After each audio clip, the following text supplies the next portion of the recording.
Today, the City of Calgary is conducting a controlled release from the Glenmore Reservoir to balance flood and drought risks for this season. We're repositioning the water level in Glenmore Reservoir by releasing some flow. Today, we're releasing a flow rate of approximately 80 cubic meters per second, which is a flow rate that occurs in the Elbow River almost every second year.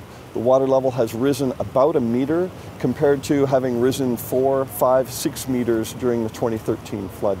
So a controlled release to make sure that we are positioned for the possibility of a high flow event later in the season.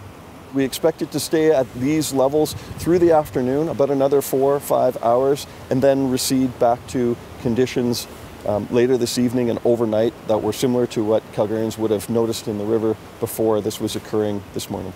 At 80 cubic meters per second, we do have a few pathways, particularly the ones that pass underneath existing bridges like the 25th Avenue Bridge that we're close to here, that do need to be closed, and those triggers were understood. So working with other business units within the city and planning today's operations, we're making sure that there was a strong emphasis on safety. All the near river areas were checked, and we continue to have staff out making sure that anyone using the rivers or even contemplating navigation is aware of the conditions today. Alberta Environment's River Forecast Centre was advised of today's operations, and they did place a high stream flow advisory advising people to not attempt to navigate the lower Elbow River today.